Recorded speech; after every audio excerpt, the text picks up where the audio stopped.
ಶ್ರೀ ದತ್ತಭಾಗವತ. ಶಿವಂ ಶಾಂತಂ ಪ್ರಸನ್ನಂ ಓಂಕಾರಂ ಸಚ್ಚಿತ್ಸುಖ ಕೇವಲಂ ಭಕ್ತಮುಕ್ತಿಪ್ರದಂ ವಂದೇ ದತ್ತಾತ್ರೇಯಂ ಜಗದ್ಗುರುಂ. ಭಾಗ 3. ಉತ್ತರಕಾಂಡ. ಪ್ರಥಮ ಸ್ಕಂದ. ಶ್ರೀಪಾದ ಶ್ರೀವಲ್ಲಭ ಲೀಲಾಮೃತ. ಅಧ್ಯಾಯ 12. ಶ್ರೀಪಾದ ಶ್ರೀವಲ್ಲಭರು ಗೋಕರ್ಣಕ್ಕೆ ಬಂದು ಅಲ್ಲಿ 3 ವರ್ಷಗಳ ಕಾಲ ಗೌಪ್ಯವಾಗಿ ಉಳಿದದ್ದು ಹಾಗೂ ಗೋಕರ್ಣ ಮಹಾತ್ಮೆ.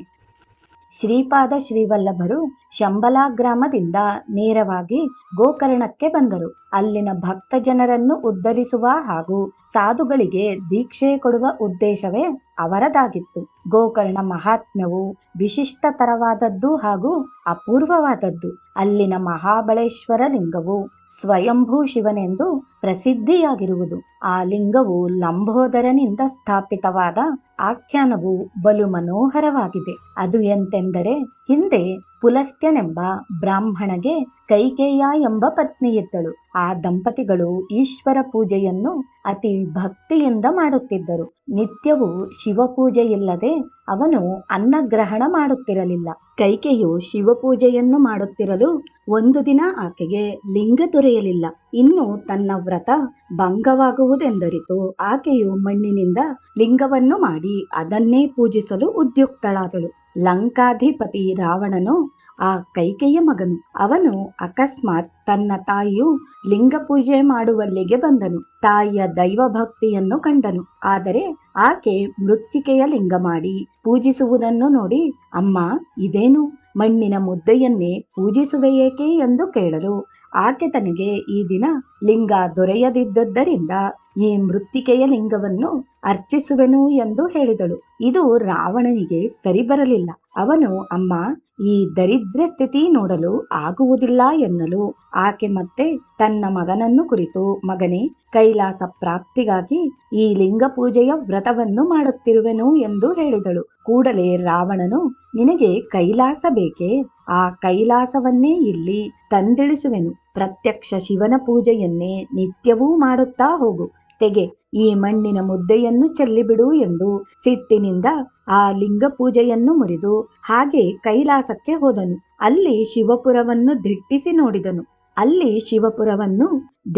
ನೋಡಿದನು. ಶುಭ್ರವೂ ರಮ್ಯವೂ ಆಗಿರುವ ಆ ಕೈಲಾಸ ಪರ್ವತವನ್ನು ನಿರೀಕ್ಷಿಸಿದನು. ತನ್ನ 20 ಕೈಗಳಿಂದ ಅದನ್ನು ಅಲುಗಾಡಿಸ ಹತ್ತಿದನು. ಅವನ ಈ ಕ್ರಿಯೆಯಿಂದ ಕೈಲಾಸ ಭುವನವು ಕಂಪಿಸ ಹತ್ತಿತು.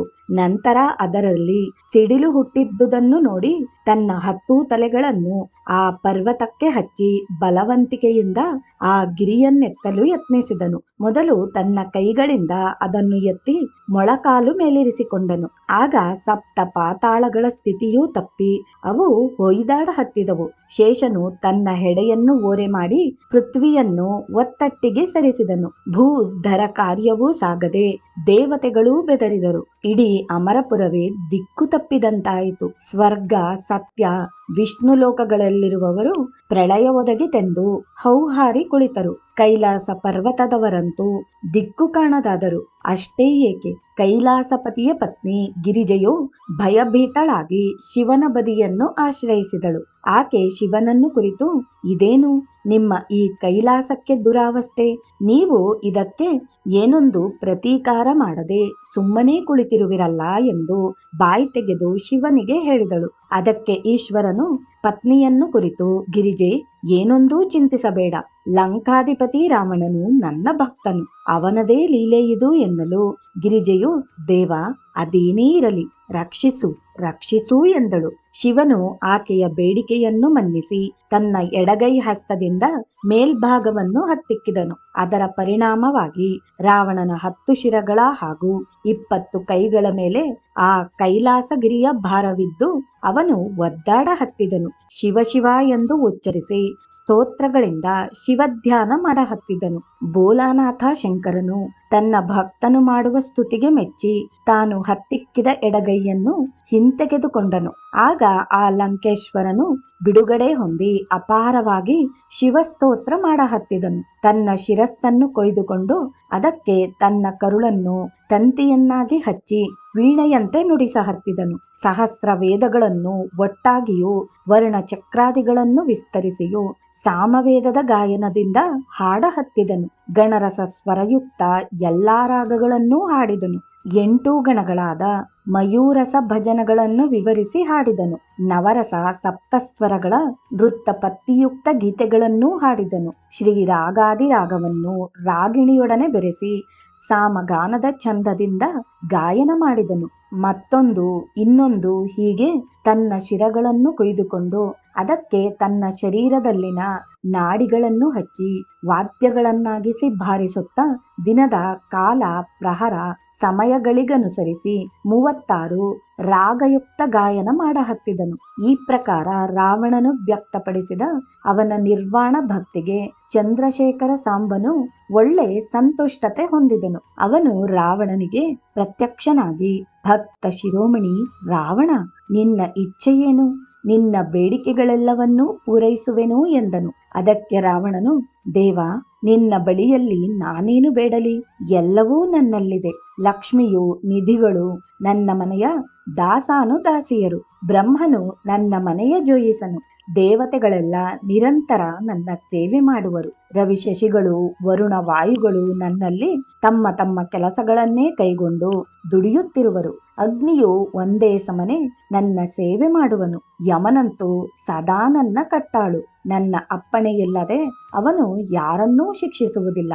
ದೇವ, ಇಂದ್ರಜಿತುವಿನಂಥ ಮಗನು, ಕುಂಭಕರ್ಣನಂಥ ಬಂಧುವು, ಸಮುದ್ರದಲ್ಲಿರುವ ಲಂಕೆ ಎಂಬ ಪವಿತ್ರ ಸ್ಥಾನವು, ಮನೆಯಲ್ಲಿ ಬೇಡಿದ್ದನ್ನು ಕೊಡುವ ಕಾಮಧೇನುವು, ಇವುಗಳೆಲ್ಲ ಮೇಲಿನವು ನನಗಿದೆ.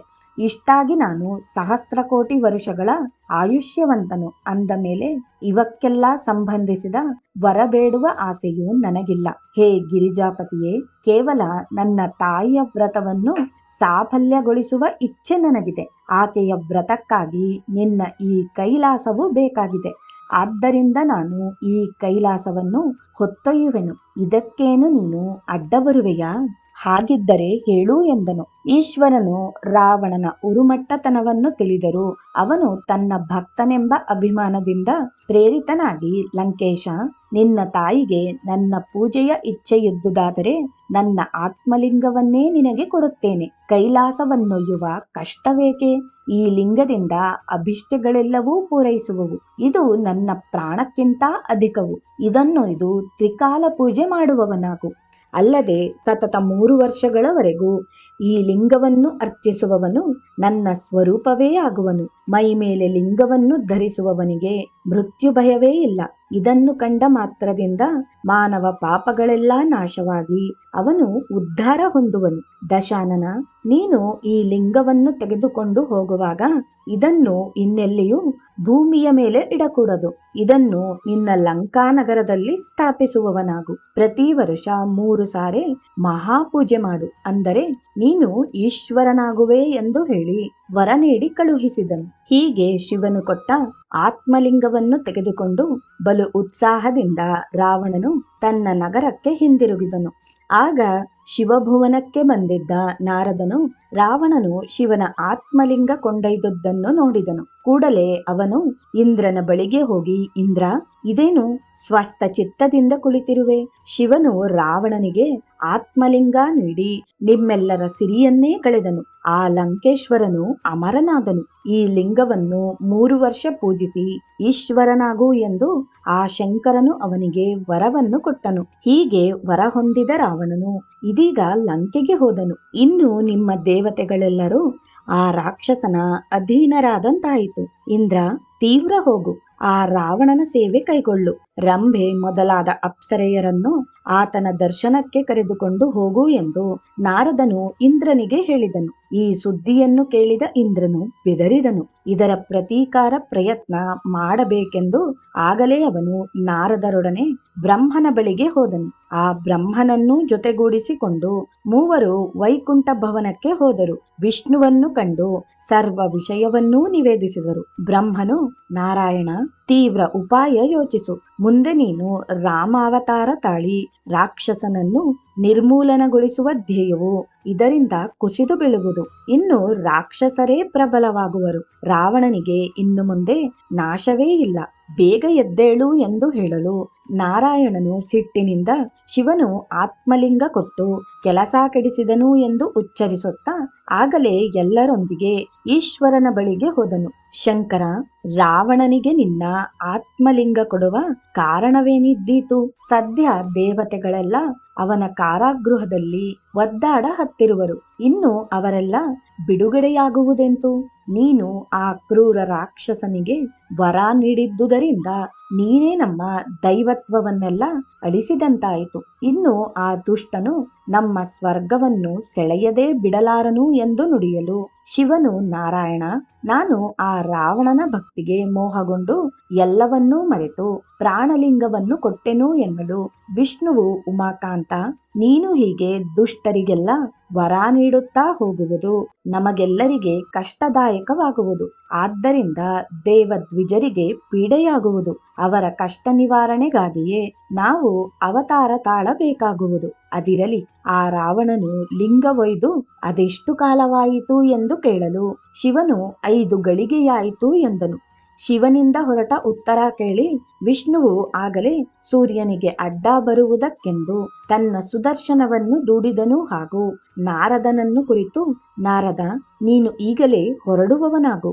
ಲಂಕೆಗೆ ಹೋಗುತ್ತಿರುವ ರಾವಣನನ್ನು ನಡುದಾರಿಯಲ್ಲಿ ಸಂಧಿಸು. ಮುಂದೆ ಹೋಗುವುದಕ್ಕೆ ಅವನಿಗೆ ಅಷ್ಟೊಂದು ಅವಸರ ಕೊಡದೆ ಅವಕಾಶ ಹೆಚ್ಚಾಗುವಂತೆ ಅವನೊಡನೆ ಮಾತುಕತೆ ನಡೆಸು ಎಂದು ಹೇಳಲು ನಾರದನು ಆಗಲೇ ಭರಭರನೆ ರಾವಣನು ಹೋದ ಹಾದಿಯಿಂದ ಹೋದನು. ವಿಷ್ಣುವು ಇಷ್ಟಕ್ಕೆ ಬಿಡದೆ ಗಣೇಶನನ್ನು ಕರೆದು, ಗಜಾನನ, ರಾವಣನು ಸಕಲರಿಂದ ಪೂಜ್ಯನಾದ ನಿನ್ನನ್ನು ಧಿಕ್ಕರಿಸುವವನಲ್ಲವೇ? ಅದೇ ರಾವಣನು ಇದೀಗ ನಿನ್ನ ತಂದೆಯ ಪ್ರಾಣಲಿಂಗ ತೆಗೆದುಕೊಂಡು ಹೋಗುತ್ತಿರುವನು. ಆದಷ್ಟು ತೀವ್ರ ನೀನು ಅವನನ್ನು ಬೆಂಬಲಿಸಿ ಓಡಿ ಅವನನ್ನು ಸಂಧಿಸು. ನಿನ್ನ ಬುದ್ಧಿಯನ್ನು ವ್ಯಯ ಮಾಡಿ ಆ ರಾವಣನ ಕೈಯೊಳಗಿನ ಪ್ರಾಣಲಿಂಗವು ನಿನ್ನ ಕೈಗೆ ಬರುವಂತೆ ಮಾಡು. ಅದರಂತೆ ಲಿಂಗ ಕೈಗೆ ಬಂದ ಕೂಡಲೇ ಅಲ್ಲಿಯೇ ಭೂಮಿಯ ಮೇಲೆ ಇಟ್ಟು ಬಿಡು. ನೀನು ಇಷ್ಟು ಕಾರ್ಯ ಮಾಡಿದರೆ ದೇವತೆಗಳಿಗೆ ಉಳಿವು, ಇಲ್ಲದೆ ಹೋದರೆ ಅಳಿವು ಎಂದು ಹೇಳಿ ಅವನ ಗ್ರಾಸಕ್ಕಾಗಿ ಮೋದಕ ಮೊದಲಾದವುಗಳನ್ನು ತರಿಸಿಕೊಟ್ಟನು. ಗಣಪನು ಆಗಲೇ ಕುಳ್ಳ ಬಾಲಕನ ವೇಷದಿಂದ ಹೊರಡಲು ವಿಷ್ಣುವು, ಬಾಲಕ, ಆ ರಾಕ್ಷಸನಿಗೆ ನೀನು ಹೆದರಬೇಡ. ಕಾರ್ಯ ಸಫಲಗೊಳ್ಳಬೇಕೆಂದೇ ನಿನಗೆ ಸಹಾಯವಾಗಲೆಂದು ನಾರದನನ್ನು ಮುಂದೆ ಕಳಿಸಿರುವೆ. ಜಾಗ್ರತೆಯಾಗಿ ಹೋಗು. ನನ್ನನ್ನು ಸ್ಮರಿಸಿಕೊಂಡು ಎಲ್ಲ ಕ್ರಿಯೆ ಮಾಡಿ ಕೀರ್ತಿ ಪಡೆ ಎಂದು ಹರಸಿ ನಾರಾಯಣನು ಗಣೇಶನನ್ನು ಕಳುಹಿಸಿದನು. ನಾರದನು ತೀವ್ರ ಗತಿಯಿಂದ ಲಂಕೆಗೆ ಹೋಗುತ್ತಿರುವ ರಾವಣನಿಗೆದುರಾಗಿ ಸಂಧಿಸಿ ಕುಶಲ ಪ್ರಶ್ನೆಗಳನ್ನು ಕೇಳಹತ್ತಿದನು. ಎಂತೆಂದರೆ, ಲಂಕಾಧೀಶನಾದ ರಾವಣನೇ, ಎಲ್ಲಿಗೆ ಏತಕ್ಕೆ ಹೋಗಿದ್ದಿ ಎಂದು ಕೇಳುತ್ತಾ ಅವನನ್ನು ತಡೆದನು. ಆಗ ರಾವಣನು ಶಿವನು ಕೊಟ್ಟ ಲಿಂಗವನ್ನು ನಾರದನಿಗೆ ತೋರಿಸಿ ಅವನಿಗೆ ಶಿವಕಾರುಣ್ಯವನ್ನು ಉಬ್ಬುಬ್ಬಿ ಹೇಳಿದನು. ಇಬ್ಬರು ಒಂದೆಡೆಗೆ ಕುಳಿತು ಕೆಲ ಹೊತ್ತು ಮಾತನಾಡಿದ ನಂತರ ರಾವಣನು ತಾಯಿಯು ಮಾಡುವ ಪೂಜೆಗೆ ಹೊತ್ತಾಗುವುದೆಂದು ಎದ್ದು ಲಂಕೆಗೆ ಹೊರಟನು. ನಾರದನು ತನ್ನ ಜಾಣತನದಿಂದ ಇನ್ನೂ ತಡೆದು ಆ ಪ್ರಾಣಲಿಂಗದ ಬಗೆಗಿರುವ ಪೂರ್ವ ಕಥೆಯನ್ನು ದೀರ್ಘವಾಗಿ ಬೆಳೆಸಿ ಅವನಿಗೆ ಹೇಳಹತ್ತಿದನು. ಕತೆ ಮುಗಿಯಲೊಲ್ಲದು. ಮುಗಿಲಿನಲ್ಲಿಯೇ ಸೂರ್ಯನು ತಾನು ಮರೆಯಾಗುವ ಸಮಯ ಕಾಯಹತ್ತಿದ್ದನು. ಗಣಪನು ಚಿಕ್ಕ ವಟುವಾಗಿ ಬಂದು ರಾವಣ ನಾರದರಿರುವಲ್ಲಿಯೇ ಅಡ್ಡಾಡಿ ಸುಮಿಧೆಗೂಡಿಸುತ್ತಿರುವನು. ಇನ್ನು ಸಮಯ ಪ್ರಾಪ್ತವಾಗುವುದೆಂದು ರಾವಣನು ನಾರದನು ಹೇಳುತ್ತಿರುವ ಕಥೆಯನ್ನು ಪೂರ್ಣ ಕೇಳದೆ ಮೇಲಕ್ಕೆದ್ದು ನಿಂತನು. ಆದರೂ ನಾರದನು ಅವನನ್ನು ತಡೆಯುವ ಕುರಿತು, ಪುಲಸ್ತ್ಯ ಪುತ್ರ, ಹೊರಡುವೆಯಾ? ಸಾಯಂಕಾಲ ಸಂಧ್ಯಾ ಸಮಯ ಪ್ರಾಪ್ತವಾಗುವುದಕ್ಕೆ ಇನ್ನೂ ಅಲ್ಪ ಅವಕಾಶವಿದೆ. ಆ ಸಂಧ್ಯೋಪಾಸನೆಯನ್ನು ಇದೇ ಸಾಗರ ತೀರದಲ್ಲಿ ತೀರಿಸಿಕೊಂಡೆಯಾದರೆ ನಿನ್ನ ನಿತ್ಯ ಕಾರ್ಯಾಚರಣೆ ಸಾಧಿಸಿದಂತಾಗುವುದು. ಹಾಗೆ ಹೋದರೆ ಲಂಕೆಗೆ ನೀನು ಸರಿರಾತ್ರಿಗೆ ಹೋಗಿ ತಲುಪುವೆ. ಹೀಗಾಗಿ ಈ ದಿನದ ನಿನ್ನ ಸಂಧ್ಯೋಪಾಸನೆಯು ಲುಪ್ತವಾಗುವುದು. ನಾನಂತೂ ಸಾಗರ ತೀರಕ್ಕೆ ಹೋಗುವೆನು. ನೀನು ಬರುತ್ತಿದ್ದರೆ ನಡೆ, ನನ್ನ ಆಗ್ರಹವಿಲ್ಲ. ಸಂಧ್ಯೋಪಾಸನೆ ತೀರಿಸಿಕೊಂಡು ಹೋಗುವುದೇ ಒಳಿತು. ಇತ್ಯಾದಿ ಹಲವು ಮಾತುಗಳಿಂದ ನಾರದನು ರಾವಣನಿಗೆ ಅವಕಾಶವನ್ನೊಡ್ಡಿ ತಾನು ಸಂಧ್ಯೆಗಾಗಿ ಹೋದನು. ಇತ್ತ ಲಂಕೆಯ ಮಾರ್ಗ ಕ್ರಮಿಸಲು ಸಿದ್ಧನಾಗಿದ್ದ ರಾವಣನು ತನ್ನ ನಿತ್ಯ ಕ್ರಿಯಾಚರಣೆಯ ಬಗೆಗೆ ವಿಚಾರ ನಡೆಸಿದನು. ನಾರದನು ಹೇಳಿದಂತೆ ನಾನು ಇಲ್ಲಿಯೇ ಸಂಧ್ಯೋಪಾಸನೆ ಮುಗಿಸಿಕೊಂಡು ಹೋಗುವುದು ಯುಕ್ತವು ಎಂದು ನಿಶ್ಚಯಿಸಿದನು. ಆದರೆ ತನ್ನ ಕೈಯಲ್ಲಿಯ ಶಿವಲಿಂಗವನ್ನು ಎಲ್ಲಿಡಲಿ? ನೆಲಕ್ಕಿಡಬಾರದೆಂದು ಆ ಶಿವನು ಹೇಳಿರುವನು. ಇನ್ನೇನು ಮಾಡಲಿ ಎಂದು ಮಿಡುಕುತ್ತಾ ಅತ್ತೆತ್ತ ನೋಡುವಷ್ಟರಲ್ಲಿ ಸಮೀಪದಲ್ಲಿಯೇ ಸೌದೆಗಳನ್ನಾಯುತ್ತಿದ್ದ ಬಾಲಕನನ್ನು ಕಂಡನು. ಅವನನ್ನು ತನ್ನೆಡೆಗೆ ಕರೆದನು. ಈ ಹುಡುಗ ತನಗೆ ಅವಿಶ್ವಾಸ ಮಾಡಲಿಕ್ಕಿಲ್ಲವೆಂದು ಬಗೆದು ಅವನನ್ನು ಕುರಿತು ಕೆಲ ಪ್ರಶ್ನೆಗಳಿಂದ ಅವನ ಪರಿಚಯ ಮಾಡಿಕೊಂಡು ಕಡೆಗೆ ಅವನು ಮಗುವನ್ನು ಕುರಿತು ನಾನು ಸಂಧ್ಯೆ ಮುಗಿಸಿ ಬರುವವರೆಗೆ ಈ ಲಿಂಗವು ನಿನ್ನ ಕೈಯಲ್ಲಿರಲಿ, ನೆಲಕ್ಕೆ ಮಾತ್ರ ಇಡಬೇಡ ಎಂದು ಹೇಳಿದನು. ಆ ಹುಡುಗನು ನಿರಾಕರಿಸಿದನು. ರಾವಣನು ಮತ್ತೆ ಅವನನ್ನು ಉಕ್ಕು ನುಡಿಗಳಿಂದ ಲಿಂಗ ಹಿಡಿದುಕೊಂಡು ನಿಲ್ಲುವುದಕ್ಕೆ ಪ್ರೇರೇಪಿಸುವನು. ಇಂತು ಗಣೇಶ ರಾವಣರಲ್ಲಿ ನಡೆದ ತಿಕ್ಕಾಟದ ಕೌತುಕ ನೋಡಲು ದೇವತೆಗಳು ಉತ್ಸುಕರಾಗಿ ಅಂತರಿಕ್ಷದಲ್ಲಿ ನಿಂತಿದ್ದರು. ಕಡೆಗೆ ರಾವಣನು ಆ ಬಾಲಕನನ್ನು ಕುರಿತು ವಟುವೆ, ಬೇಗ ಬರುವೆ, ಹಿಡಿದುಕೋ ಎಂದು ಒತ್ತಾಯದಿಂದ ಆ ಲಿಂಗವನ್ನು ಗಣಪನ ಕೈಯಲ್ಲಿ ಕೊಟ್ಟನು. ಇದನ್ನು ನೋಡಿ ದೇವತೆಗಳ ಹೃದಯದಲ್ಲಿ ಹರ್ಷವು ತುಂಬಿಕೊಂಡಿತು. ಗಣಪನು ತನ್ನ ಕೈಗೆ ಲಿಂಗ ಬಂದ ಕೂಡಲೇ ನಾನು ಈಗಲೇ ಮನೆಗೆ ಹೋಗಬೇಕಾಗಿದೆ. ನೀನು ಬೇಗ ಬಂದು ನಿನ್ನ ಲಿಂಗವನ್ನು ತೆಗೆದುಕೋ. ತಡವಾದರೆ ನಾನು ಕೇಳುವವನಲ್ಲ. ಒಂದು ಬಾರಿ ನಿನ್ನನ್ನು ಕರೆಯುವೆ, ಬಾರದಿದ್ದರೆ ಇನ್ನೊಮ್ಮೆ ಒದರುವೆ. ಅದಕ್ಕೂ ನೀನು ತಪ್ಪಿದರೆ ಮತ್ತೊಮ್ಮೆ ಒಂದು ಬಾರಿ ಕೂಗಿ ಕರೆಯುವೆ. ಅದಕ್ಕೂ ನೀನು ತಪ್ಪಿದರೆ ಮತ್ತೊಮ್ಮೆ ಒಂದು ಬಾರಿ ಕೂಗಿ ಕರೆಯುವೆ. ಅಷ್ಟರಲ್ಲಿ ನೀನು ಬಂದರೆ ಒಳಿತು, ಇಲ್ಲದಿದ್ದರೆ ಈ ಲಿಂಗವು ಇಲ್ಲಿಯ ಭೂಮಿಯ ಮೇಲೆ ಬಿತ್ತು ಎಂದು ತಿಳಿದುಕೋ ಎಂದನು. ರಾವಣನು ಹಾಗೇ ಆಗಲಿ, ಆದಷ್ಟು ಬೇಗ ಬರುವೆ ಎಂದು ಲಿಂಗವನ್ನು ಗಣಪನ ಕೈಗೆ ಕೊಟ್ಟು ಸಂಧ್ಯೆಗಾಗಿ ಹೋದನು. ತುಸು ಹೊತ್ತಿನ ಮೇಲೆ ವಟುವು ಆತನನ್ನು ಕೂಗಿದನು. ಅವನು ಓಗೊಡಲಿಲ್ಲ.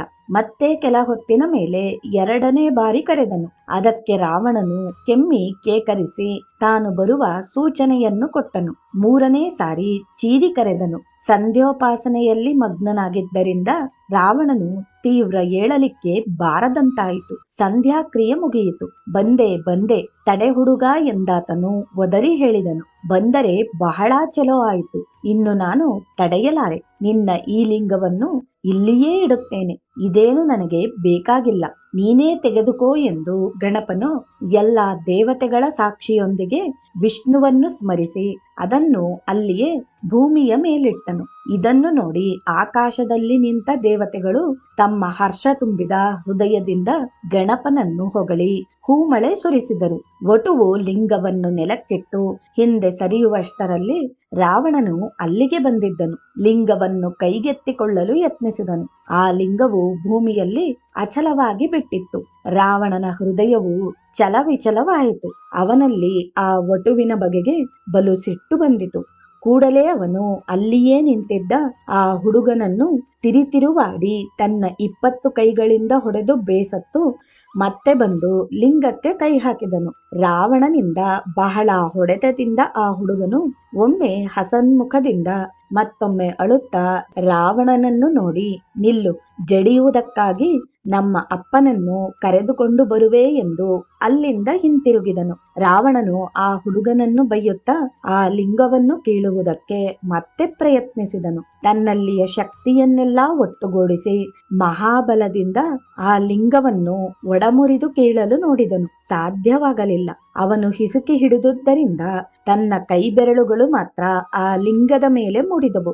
ಹೀಗೆ ಆ ಲಿಂಗವನ್ನು ಉತ್ಪಾದಿಸುವುದಕ್ಕೆ ರಾವಣನು ತನ್ನ ಮಹಾಬಲವನ್ನು ವ್ಯಯಗೊಳಿಸಿ ಶ್ರಮ ನಿರರ್ಥಕತೆ ಹೊಂದಿದನು. ಈ ಕಾರಣದಿಂದಲೇ ಆ ಲಿಂಗಕ್ಕೆ ಮಹಾಬಲಲಿಂಗವೆಂದು ಹೆಸರಾಯಿತು. ಲಿಂಗವನ್ನು ತನ್ನ ಹಸ್ತದಿಂದ ಹಿಸುಕಿ ಹಿಡಿದು ಮೇಲಕ್ಕೆತ್ತಲು ಆ ರಾವಣನು ಹೋರಾಡಿದ್ದರಿಂದ ಲಿಂಗವು ಆಕಳ ಕಿವಿಯ ಆಕಾರದಂತಾಯಿತು. ಆದ್ದರಿಂದಲೇ ಗೋಕರ್ಣ ಎಂಬ ಯಥಾರ್ಥ ಅಭಿಧಾನವು ಆ ಕ್ಷೇತ್ರಕ್ಕೆ ರೂಢವಾಯಿತು. ರಾವಣನು ಕ್ರಿಯ ನಿಷ್ಫಲತೆಯಿಂದ ಕುದಿಯುತ್ತಾ ಪುನಃ ಪ್ರಯತ್ನ ಮಾಡುವೆನೆಂದು ಚಿಂತಿಸಿ ಅವನು ಲಂಕೆಯತ್ತ ನಡೆದನು. ಈ ಬಗೆಯಿಂದ ಗೋಕರ್ಣ ಕ್ಷೇತ್ರವು ಪ್ರಖ್ಯಾತವಾಗಿ ಸಮಸ್ತ ದೇವತೆಗಳು ಅಲ್ಲಿಗೆ ಬಂದು ಇರಹತ್ತಿದರು. ಅದರಿಂದಲೇ ಆ ಕ್ಷೇತ್ರದ ಮಹಿಮೆಯು ಅಪಾರವಾಗಿದೆ ಎಂದು ಪುರಾಣ ಇತಿಹಾಸವು ಸಾರಲ್ಪಟ್ಟಿದೆ. ಅಂತೆಯೇ ಶ್ರೀಪಾದ ಶ್ರೀ ವಲ್ಲಭರೂ ಕೂಡ ಅಲ್ಲಿಗೆ ಬಂದು ಮುಂದೆ 3 ವರ್ಷಗಳ ಕಾಲ ಗೌಪ್ಯವಾಗಿ ಅಲ್ಲಿಯೇ ಉಳಿದು ಆ ಕ್ಷೇತ್ರದ ಮಹಿಮೆಯನ್ನು ಇನ್ನಷ್ಟು ಹೆಚ್ಚಿಸಿದರು ಎನ್ನುವಲ್ಲಿಗೆ ಈ ಅಧ್ಯಾಯವು ಮುಕ್ತಾಯವಾಗುತ್ತದೆ. ಜೈ ಗುರುದೇವ ದತ್ತ.